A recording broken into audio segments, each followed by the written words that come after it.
my lovelies, it is time for another vlog, so stay tuned.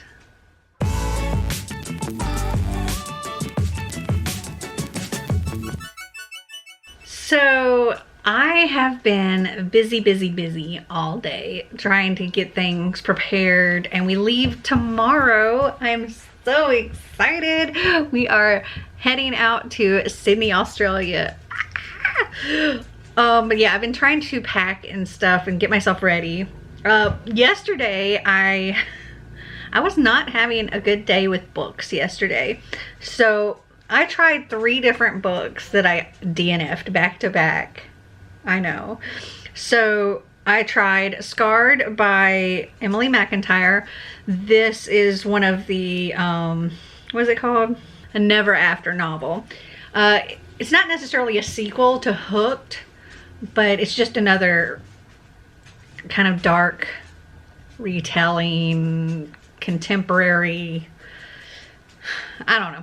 It's like The Lion King meets Hamlet meets erotica meets Regency romance. And I couldn't get into it. I think I listened to about 10% of it and I was just bored. So I DNF'd that. And then I started Fame, Fate, and the First Kiss by Casey West. And I got like 15% of the way through that. And I was bored with that.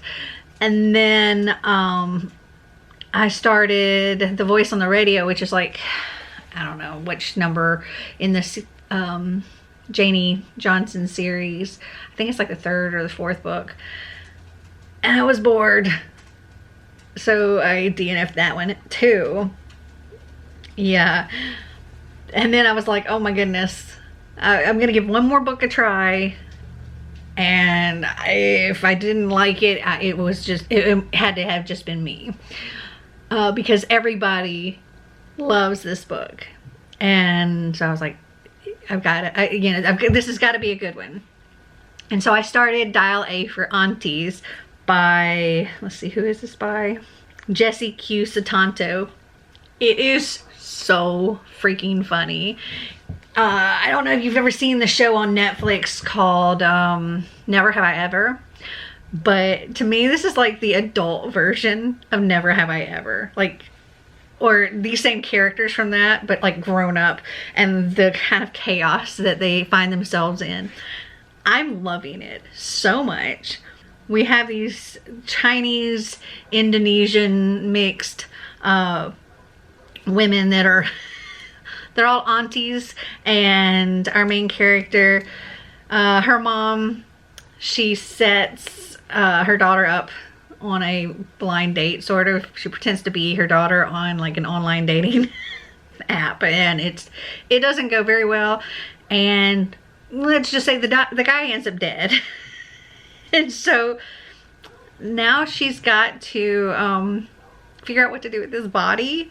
She doesn't want to go to jail for killing this guy, and all the aunties get in on this and try to help.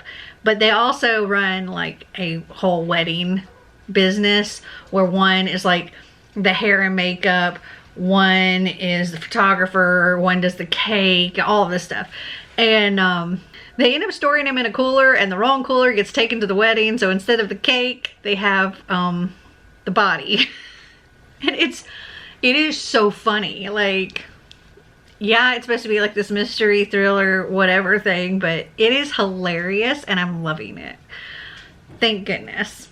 And I'm like 56% of the way through that. And I've been just kind of downloading ebooks and audiobooks to take with me, and I might take a physical book or 2 along. I don't know.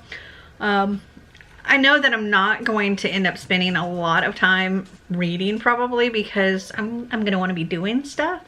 I probably will actually take a diamond painting along because I'm a dork, and that'll give me something to do when we are, when I don't have anything else to do. And I'm not going into any of the art things there. I've been banished. I promised Marty, I was like, no art, I promise. At least not until we get all our art situation straightened out. And we have it all hung up and stuff. I'm not gonna get any more art because we got enough. But yeah, I need to go and finish packing, and then tomorrow we head out. I got some book depository. It's a skinny book, whatever it is. This is something I think I pre-ordered. Maybe. Oh yeah. This Time It's Real by Anne Lang. When 17-year-old Eliza Lynn's essay about meeting the love of her life goes viral, her life changes overnight. Except Eliza made the entire thing up. She's never even been in a relationship before, let alone in love. Cute. Okay, I've just about got most of my packing done. I need to get like my tripod and stuff like that, and my computer packed up, and just everything ready to go. I also need to pack up all of my bathroom stuff. Yeah. Okay.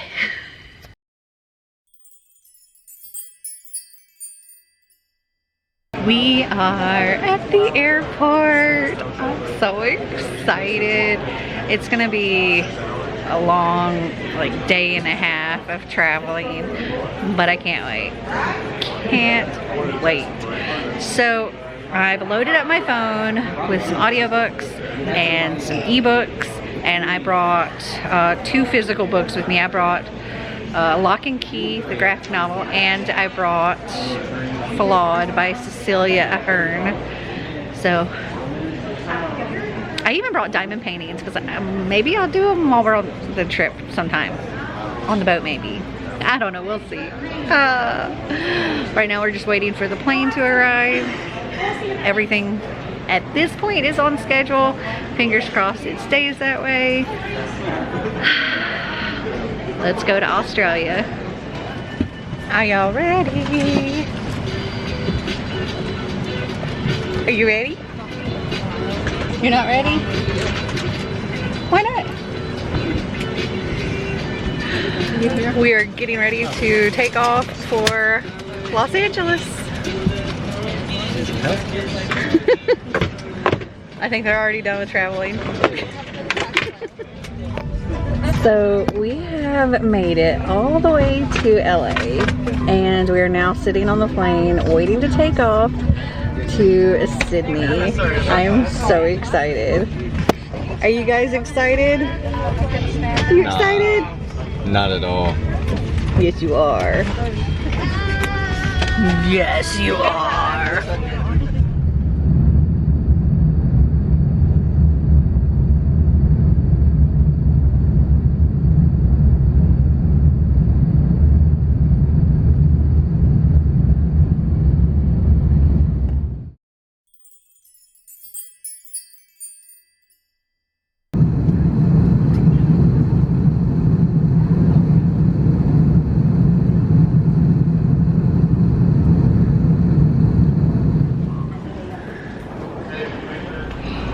We are in Sydney, Australia. It took forever to get here, but we made it. We're on our way to the hotel now in this very cool taxi. And the steering wheel's on the other side. I'm so excited. Okay, so we dropped off our bags at the hotel. We can't check in yet. And now we are walking to like a shopping center because Marty and Xander forgot a couple of things, so we need to go and pick Marty up some swimming shorts, and Xander needs sandals and socks. Not together, he just needs both. And then I think we'll get something to eat, and then we get to head to the hotel pool and chill out by the pool for a little while until our room's ready.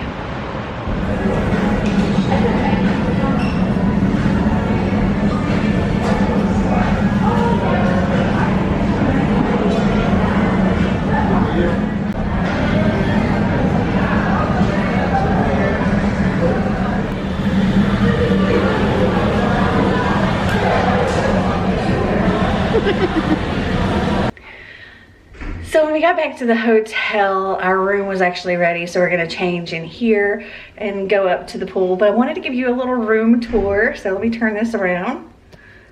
Okay, so when you walk in the front door, we have like a little hallway here, and off to the right, we have the bathroom. Ooh, big closet here. Oh, that's cool. A washer and dryer. Nifty.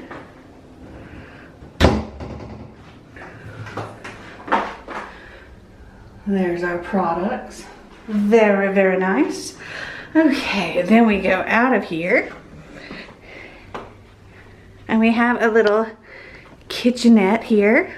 Got a dishwasher and looks like we got some teas. And we got a little oven, stove, maybe some stuff up in the cabinets here. Oh yeah, dishes and stuff. And then, yeah, in here we've got our fridge. Nice. And then continuing around, we have the living room, dining room. This is where Xander will be sleeping. Have a little desk there.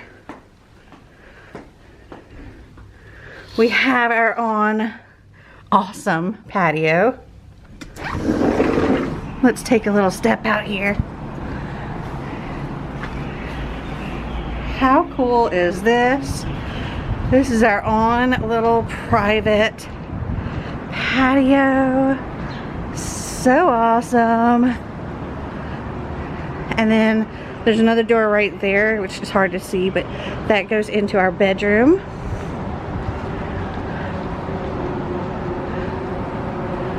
The harbor is actually just right there.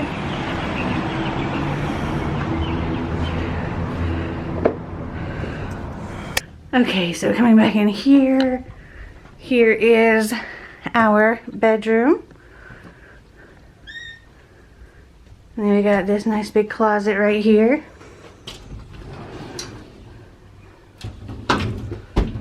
Lots of space. And a safe.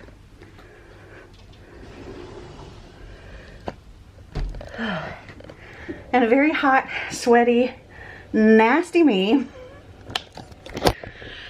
Okay, so like I said, we're going to get changed, go to the pool, relax for a little bit, and then I don't know what.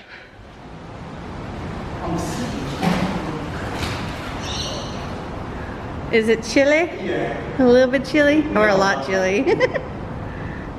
Are you frozen? Yeah. Dunk yourself. No.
Good morning, my lovelies. So today we are gonna go to the wildlife zoo and see the different wildlife of Australia, which is very awesome. I'm super excited. And we're gonna get to see koalas and get our pictures done with the koalas, and I'm very excited.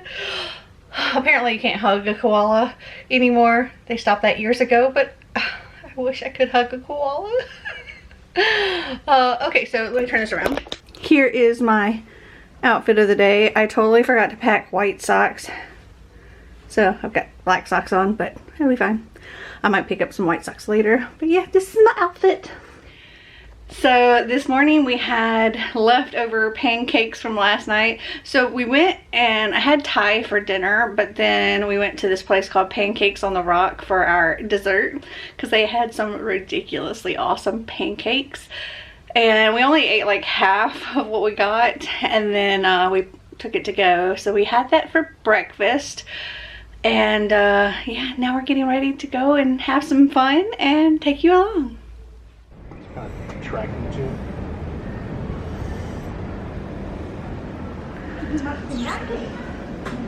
Oh, there's another one back there. You see him behind the... This is the wood back there.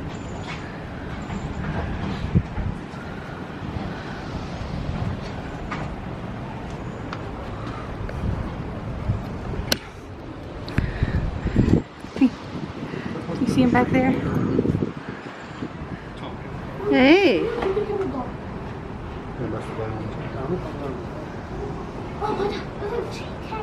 He got an itch. Hi. This is a tree koala.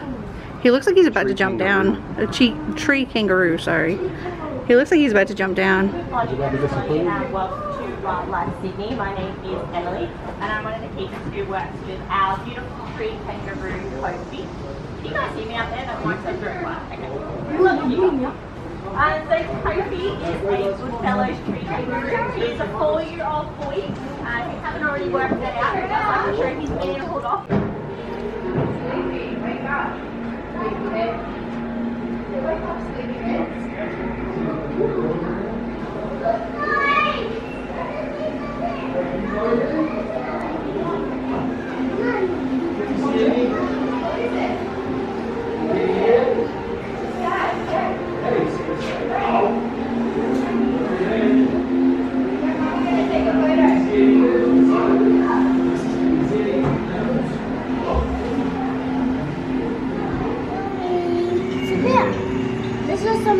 You guys from around here? No? You find them anywhere in the garden sometimes where you've got Veggies. yeah, where you got bushes and stuff. They keep the snails off the crops.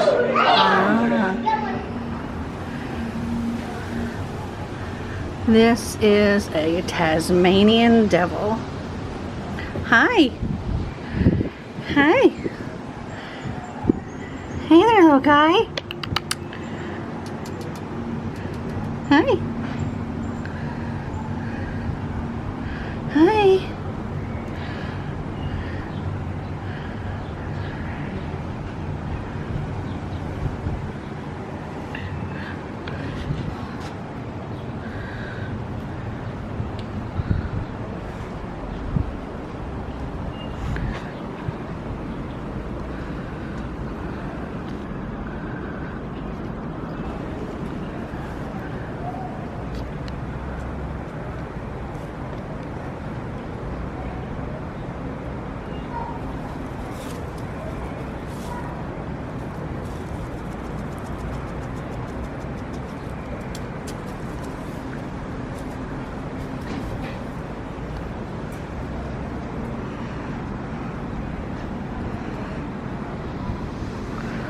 Is it nap time?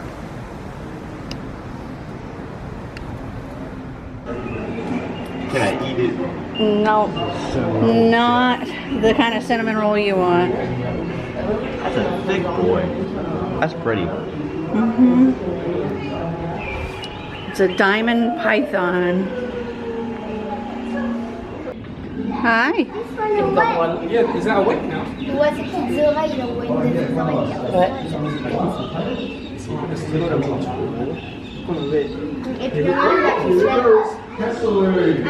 He's so cute.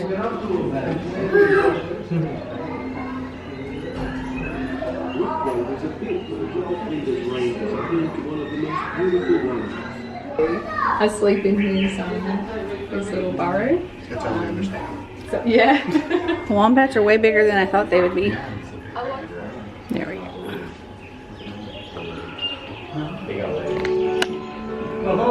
Where is it? Right there, under that piece of wood. And there's his head. Oh, yeah. It's a big guy.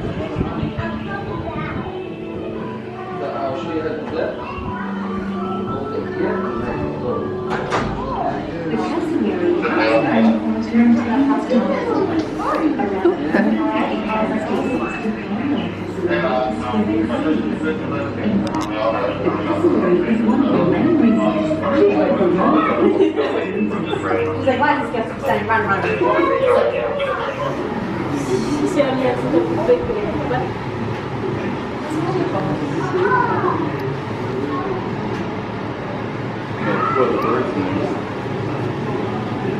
The two other birds are the satin ones. The satin whatever. This is the one that they had on the wall. You look like Einstein. Hi.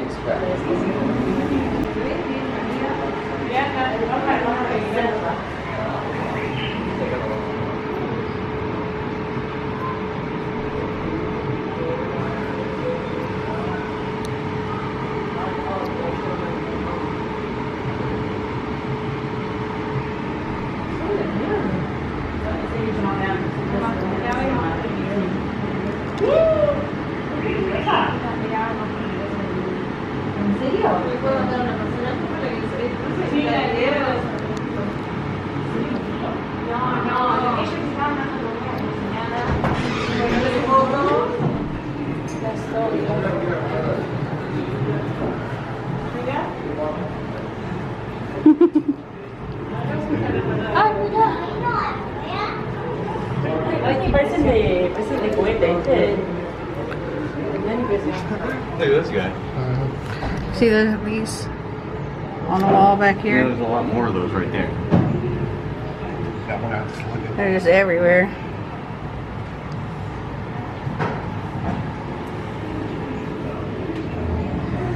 This one he's posing.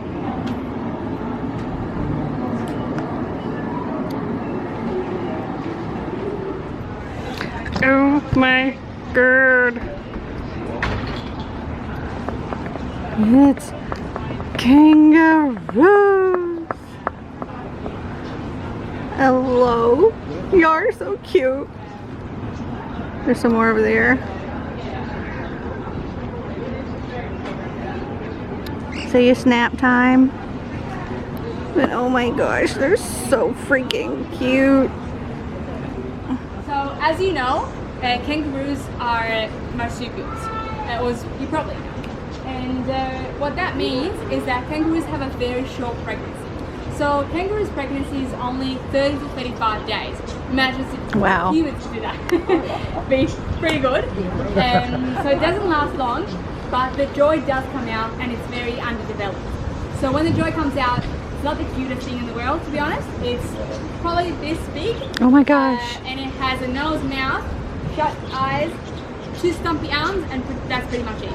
So what the mum will do is slip a part from the pouch to the cloaca, so that when the joy comes out, they can climb in the pouch, and then they will stay there for around like 6-7 months. It's personal. They all have different personalities. Some want to explore a bit earlier, but it's usually around 6-7 months.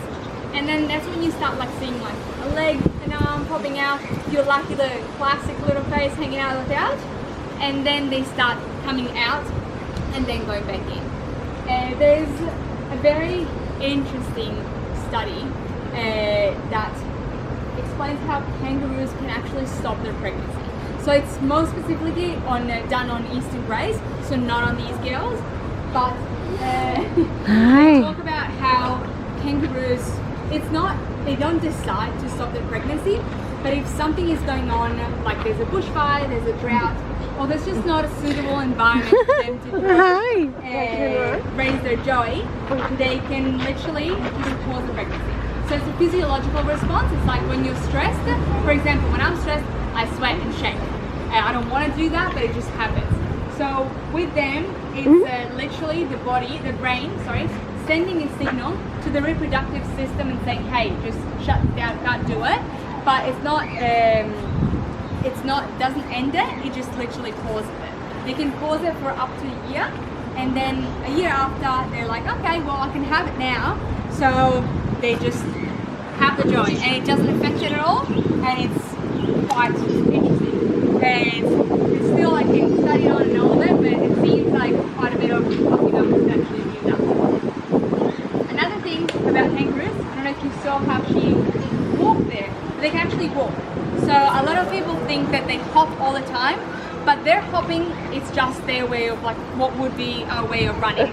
So you'll see it here, and what she does is literally put all of her weight on her tail, put her front paws down, and then shift her back legs at the front. So one thing about macropods is that they can't move the legs at separate times. So kangaroos and wallabies are all the same family, which is family of macropods. And macropod comes from Latin, and macro means big, and pod means foot. So Bigfoot. These here actually have the smallest feet out of all kangaroos, but they're still quite long. You know, they're quite impressive. And that's how they walk. You can also see that they have very sharp claws, and that's because in the wild they would actually dig and pull out roots of trees and chew on those.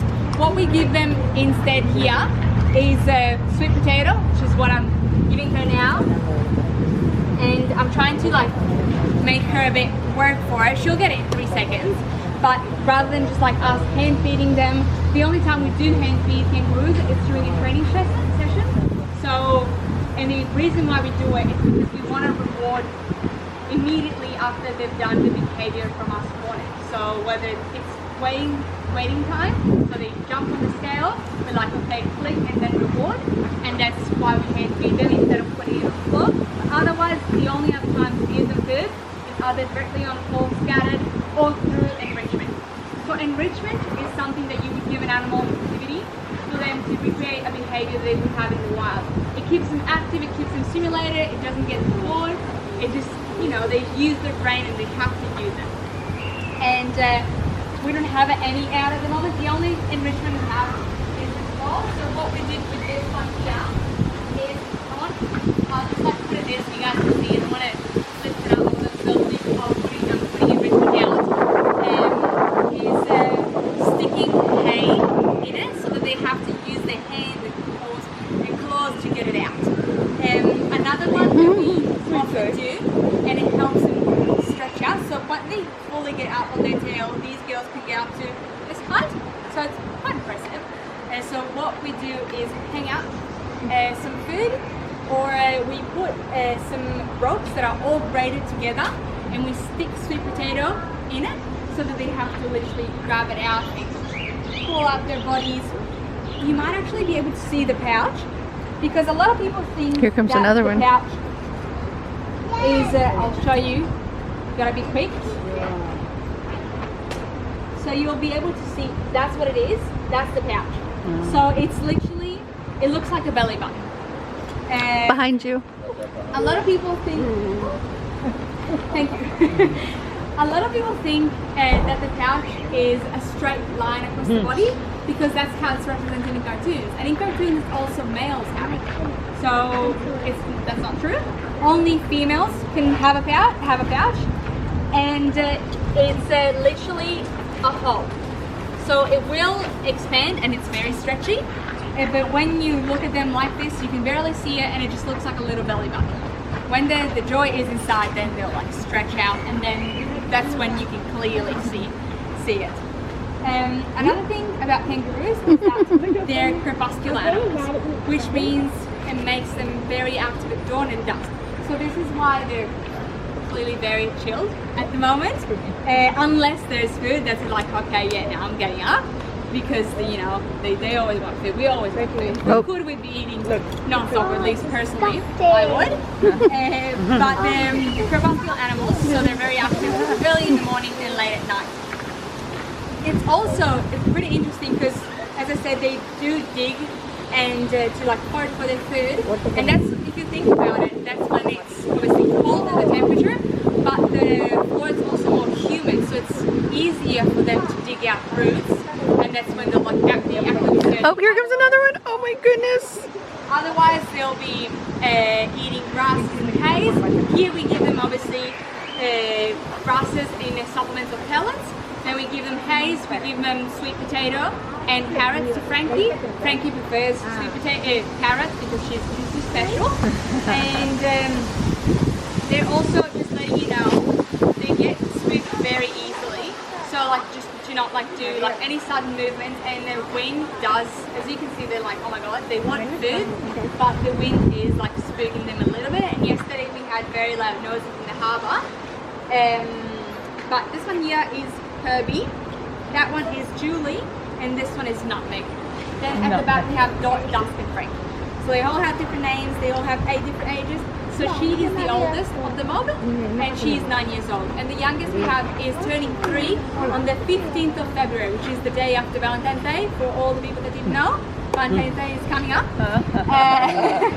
But Frankie is turning 3 on the 15th, which is, I'm pretty sure it's on Wednesday. If you have any other questions, just feel free to ask. I'm just going to put some sweet potato down. If they do come close enough, feel free to give them a pat. Just if they come under the rope, because they can jump over or come under, give them a space at the front. So go to the sides. Just you don't want to like make them feel like cornered or like, you know, threatened. So just leave them a clear path at the front, and then just like pat them and stroke them on the back. I'll just put some sweet potato here. If you have any other questions, just feel free to ask. At the end of the zoo, there's also a KBR machine where you can leave all comments, reviews. My name is Clarissa. I didn't actually introduce myself. I always forget to do it. And if you enjoyed the talk or anything, you can just like leave comments at the very end. What's the last Forgot to say that. Sorry. So it goes like from like 12 to 15 years. Animals doing captivity though tend to live longer. Not just kangaroos. So there has been cases of like kangaroos reaching 18 to 20 years as well. These are all still quite young. They're all full grown and adults, but the oldest, as I said, is 9 years old. So they have hopefully a very long life ahead of them.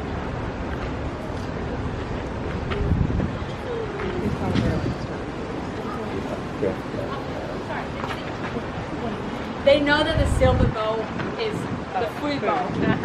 We don't give it to them from the silver bowl, but they know. How old are they when they start reproducing? Pretty much from like the first year after they got the little cash, because they're ready. And you don't ever breed them here? No, so another thing I didn't tell you. Sorry. So kangaroos, there is around a population of like 50 to 60 million. It's not, I'm not too sure. I've talked about this with Steve. I thought it was 60 to 65 million. He thinks it's 45 to 50 million. Okay. So I'm saying 50 to 60 because I'm not sure. Everywhere you look, it just tells you different things. Yeah. Let's go back that way. But sorry. Yeah, so there's they're considered the best like summer in Australia because they do ruin crops.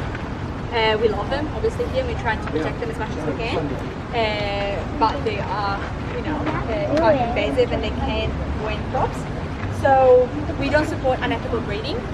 So as I said, like they're incredible breeders. They can have 3 joys at once. They can have one in pouch, pregnant with one, and have one on foot. So 3, like it's a lot. So they're just breeding concept. There is a statistic that says that in the wild, only 1 in 5 joys reaches the first year, but they can still just keep going.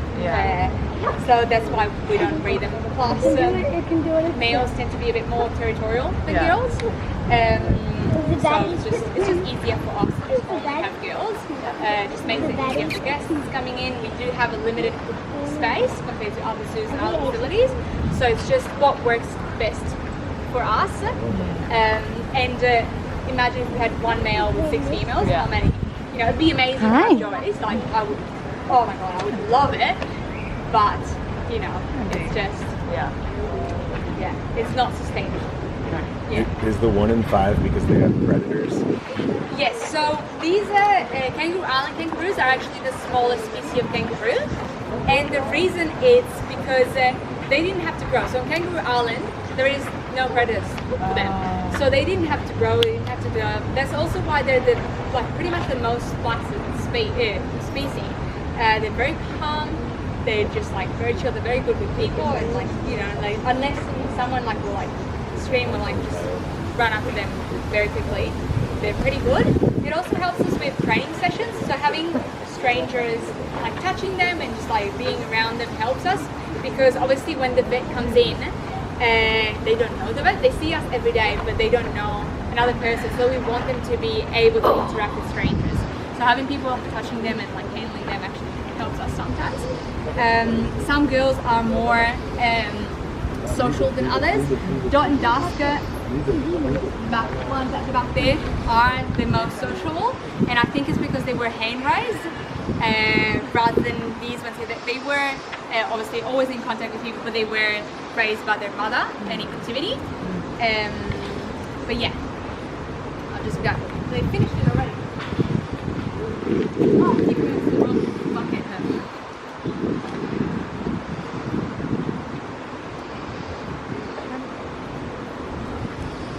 If you want to give them a pat on the back, you definitely can. Just one at a time. Yeah, you can. You can feel how soft they are. So soft. The type of training, because I've only started working here 4 months ago.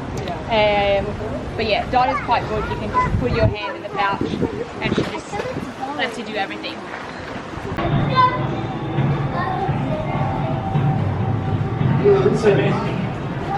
Wow, I see one. No, this one.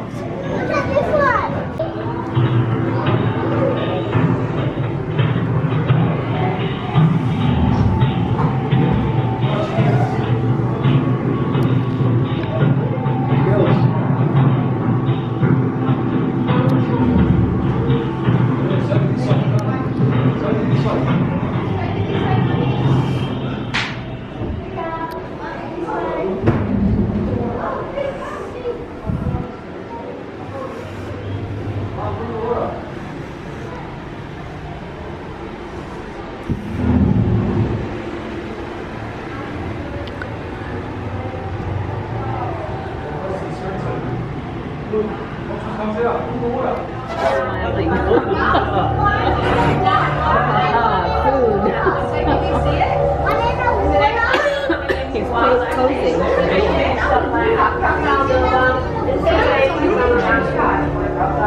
Hey, they're creepy. Ooh.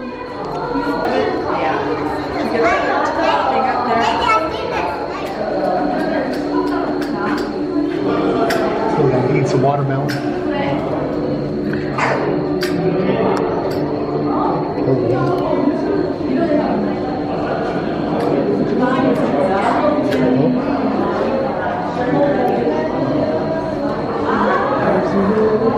Can you get it to focus on it? There's one right there about to climb out.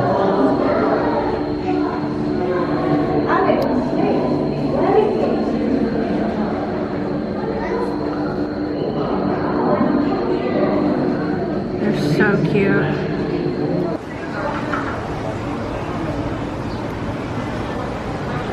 So cute.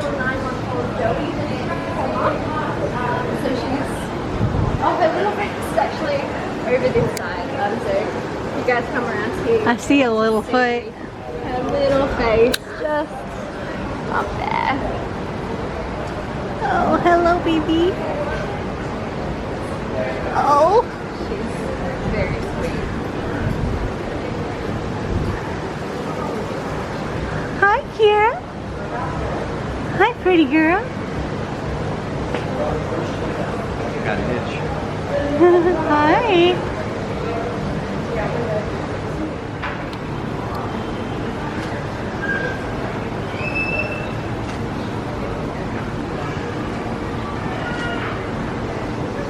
Hold on, hold on. I wanna get you it.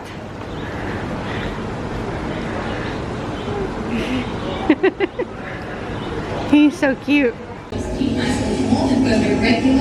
Which then impacts on how quickly they will be able to digest their food. So up on the top end, where these guys are naturally down, it's obviously much, much warmer up there, whereas down here in Sydney, obviously.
Okay, it's been a long day. We had a lot of fun, but tomorrow we have to check out of the hotel, and tonight just gonna kind of chill out and hang around here. I'm probably going to eat some of my leftovers from yesterday and then work on like getting our bags back together and everything. Take off my makeup. Don't know what we're gonna do for the first part of the day until it's time to get on the cruise, like between the time we have to check out and the time we have to get on the cruise. I don't know if we'll do much anything except for maybe just like go down to the restaurant and have some breakfast. Oh, also so there's a screw that holds my screen, my little viewer thing for my camera, and the screws come off somewhere at some point in time today, and I don't know where it is, and now my screen is like all wobbly, and I'm worried about my camera being okay for this trip. Hopefully it'll be fine. Future me here, and I know I sound weird and you'll find out in the next vlog why exactly, but future me here, and I'm going to end this vlog because there's already so much footage and I'm going to start a brand new one, so stay tuned for part 2. I hope you guys enjoyed this video. If you did, give me a big thumbs up. If you'd like to see more videos like this, click that subscribe button down below. And until next time, remember to always be completely you. Bye.